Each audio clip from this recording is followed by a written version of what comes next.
Assalamualaikum warahmatullahi wabarakatuh. Selamat pagi anak-anak. Apa kabarnya hari ini? Semoga kalian sehat semua ya. Baiklah, sebelum kita memulai pembelajaran kita hari ini, alangkah baiknya kita berdoa terlebih dahulu. Berdoa mulai. Berdoa selesai. Nah, supaya kita belajar lebih semangat, Ibu ada yel-yel tepuk semangat. Kita nyanyi bersama-sama ya. Tepuk semangat.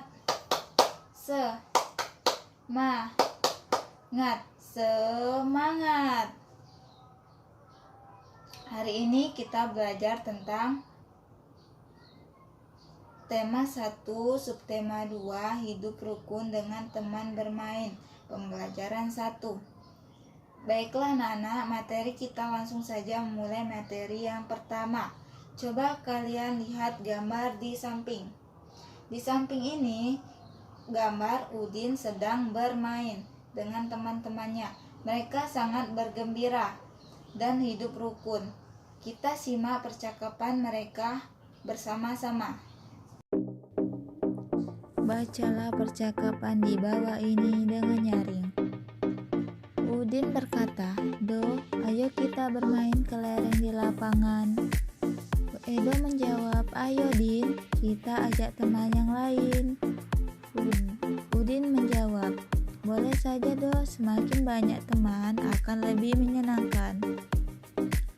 Lalu Edo menjawab, "Tapi Din, aku tidak bisa membawa sepedaku ke lapangan, ban sepedaku bocor." Lalu Udin menjawab, "Tidak apa-apa Do, ayo aku bonceng naik sepedaku." Udin dan Edo mengajak semua teman bermain. Mereka tidak memilih-milih teman. Nah, di sini ada percakapan Udin dan Edo. Udin mengajak Edo bermain kelereng di lapangan. Jadi, Edo diajak oleh Udin untuk bermain. Nah, Edo mau mengajak teman-temannya bermain karena semakin banyak teman akan lebih menyenangkan. Edo akan pergi ke lapangan tetapi ban sepedanya bocor dan Udin mengajak Edo untuk membonceng sepedanya. Udin dan Edo selalu menjaga kerukunan. Dalam percakapan tadi ada kalimat ajakan. Apa itu kalimat ajakan? Kalimat ajakan adalah kalimat yang digunakan untuk mengajak orang lain melakukan sesuatu.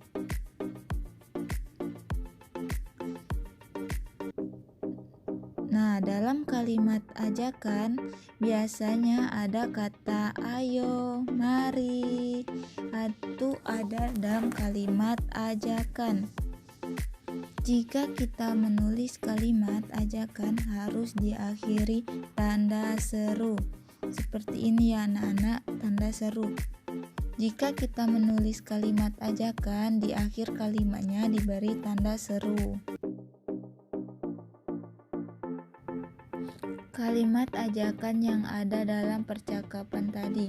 Nah, kita cari tahu adik-adik, dalam percakapan Udin dan Edo ada kalimat ajakan. Kalian harus tahu bahwa kalimat ajakan itu ada kata ayo atau mari, lalu diakhiri dengan tanda seru. Nah, kita mau cari nih, percakapan ini ada berapa kalimat ajakan? Yang pertama, kira-kira di mana kalimat ajakan? Ini yang pertama. Do, ayo kita bermain kelereng di lapangan. Yang kedua, ayo Din, kita ajak teman yang lain. Yang ketiga, ayo aku bonceng naik sepedaku. Nah, di sini adalah kalimat ajakan karena ada apa? Ada kata ayo. Nah, ketika kamu mengajak temanmu bermain dengan kata ayo, berarti kalian sudah mengucapkan kalimat ajakan, ya. Amatilah gambar di bawah ini. Nah, kita amati dulu. Urutkan gambar di bawah ini sehingga menjadi sebuah cerita. Nah, ini ada 3 gambar. Kita disuruh mengurutkan ya anak-anak sehingga membentuk sebuah cerita. Kira-kira di nomor 1, urutan nomor 1 yang mana? Ayo, gambar yang pertama, kedua, ketiga ya.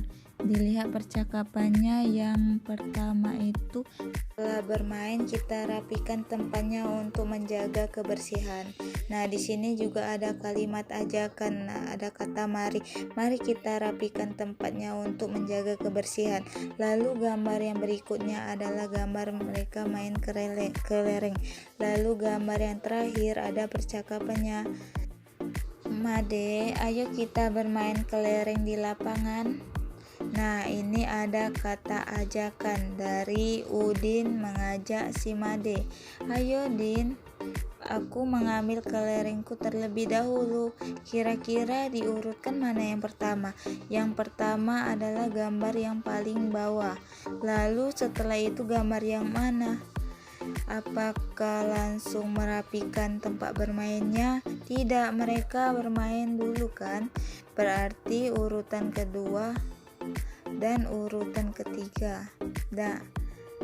Kalau disusun ceritanya, Udin mengajak Edo dan Made bermain kelereng. Lalu mereka bermain kelereng di gambar kedua. Setelah selesai bermain kelereng, mereka merapikan tempat untuk menjaga kebersihan. Nah, ini kalau diurutkan seperti itu. Di lapangan, teman-teman Udin sedang bermain. Mereka melakukan berbagai permainan. Anak-anak tahu permainan apa ya? Mereka sedang bermain layang-layang. Perhatikan gambar gerakan-gerakan anak bermain tersebut. Nah, ada gerakan bermain dengan tangan. Saat kita menarik layang-layang itu menggunakan tangan. Lalu gerakan kaki ketika kita melangkah, mungkin kita melakukan gerakan kepala. Nah, gerakan anak bermain dengan tangan, dengan kaki, dengan kepala itu bisa dijadikan sebuah tarian. Karena dalam tarian kita menggunakan tubuh kita untuk melakukan gerakan, diantaranya tangan, kaki, dan kepala. Jadi itu bisa dilihat atau bisa dibuat dari kegiatan sehari-hari kita. Dari bermain bisa kita buat tarian. Contoh tari tanggai. Udin dan Edo membawa kelereng. Kelereng Udin ada 115, kelereng Edo ada 124. Perhatikan banyak kelereng itu bila digambarkan dengan kubus satuan. Nah, ini ada kelereng Udin jumlahnya 115. Kalau 115 dibuat kubus satuan, maka digambarnya akan seperti ini. Ada 1 seratusan, 1 kubus puluhan, dan 5 kubus satuan.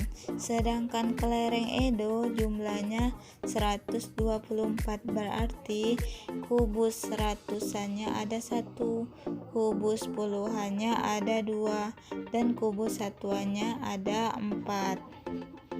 Perhatikan puluhannya. Nah, sekarang kita lihat 10-nya. Kalau Udin 10, kalau Edo 20, maka 10 itu kurang dari 20. Kubus yang lebih banyak adalah kubus berapa? Apakah kubus 10 atau kubus 20? Ya, kubus 20. Jadi kelereng Udin itu lebih banyak atau lebih kurang dari kelereng Edo.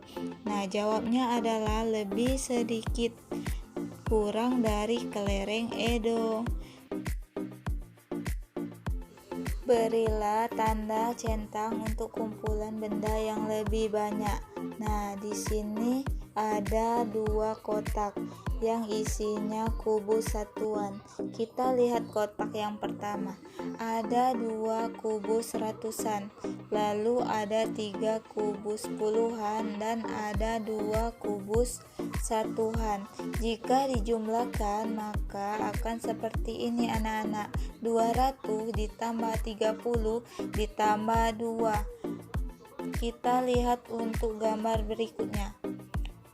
Ada 1 kubus ratusan, ada 4 kubus puluhan, dan ada 6 kubus satuan. Jika dibuatkan jumlahan akan jumlahnya seperti ini. Lalu kita bandingkan yang mana yang lebih banyak ya anak-anak, yang gambar kubus yang depan atau yang belakang. Ya, seharusnya kumpulan benda yang lebih banyak adalah kubus yang depan, karena totalnya di situ kita sudah bisa lihat dari ratusannya saja. Yang depan ada 2 berarti 200, yang belakang ada 1 berarti jadi yang lebih banyak adalah kubus yang depan. Kita lihat berikutnya. Sekarang yang gambar yang di depan yang awal, ada 1 kubus ratusan, 4 kubus puluhan, dan ada 8 kubus satuan. Maka jika dibuat penjumlahan seperti ini. Lalu kita lihat di kubus berikutnya, ada 3 kubus ratusan, ada 1 kubus puluhan, dan ada 6 kubus satuan. Maka jika dibuat penjumlahan adalah seperti ini. Nah, menurut anak-anak mana kumpulan benda yang lebih banyak? Yang kumpulan yang pertama apa yang kedua? Ya, yang pastinya kumpulan kubus yang di belakang, karena yang di depan ratusannya cuma 1 dan yang di belakang ratusannya 3, sehingga nilainya 300, jadi akan lebih banyak.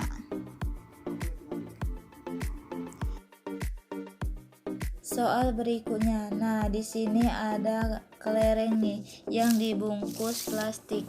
1 plastik isinya 10.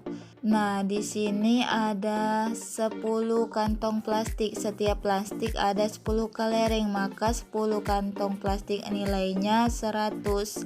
Sedangkan ini setiap kantong ada 10 dan ada 8 kuntung, berarti nilainya 80. Sedangkan kelereng satuannya ada 3, jadi dibuat penjumlahannya adalah 100 ditambah 80 ditambah 3. Nah, sekarang lihat gambar yang berikutnya ya. 1 kantong kelereng isinya 10. Ini ada 10 kelereng, 10 berarti nilainya 100. Ini ada 6 kantong kelereng, ya berarti nilainya 60. Sedangkan untuk kelereng satuannya ada 7, maka bentuk penjumlahannya adalah 100 ditambah 60 ditambah 7. Maka mana yang kelerengnya lebih banyak? Gambar yang atas atau yang bawah? Ya, coba kita lihat satuannya sama-sama 100. Lihat puluhannya sekarang, 80 dan 60. Maka yang lebih banyak yang 80. Jadi banyaknya kelereng gambar yang nomor 1. Membandingkan bilangan. Nah, anak-anak, kita belajar membandingkan bilangan. Bilangan dapat dibandingkan dengan kata kurang dari, lebih dari, dan sama dengan. Untuk membandingkan bilangan, kita lihat angka yang ratusan, lalu puluhan, dan satuannya. Kalau nanti ratusannya sama, yang dilihatnya puluhannya. Kalau ratusan puluhannya sama, maka yang dilihat adalah satuan.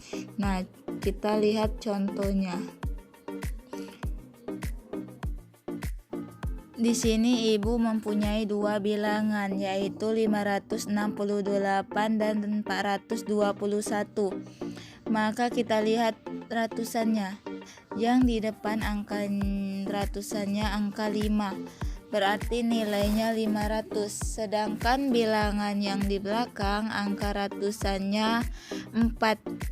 Nah, karena angka 5 lebih dari angka 4, nilainya lebih banyak, maka perbandingannya adalah 568 itu lebih dari 421. Kita memperbandingkannya dengan depan dulu, bukan dari satuannya.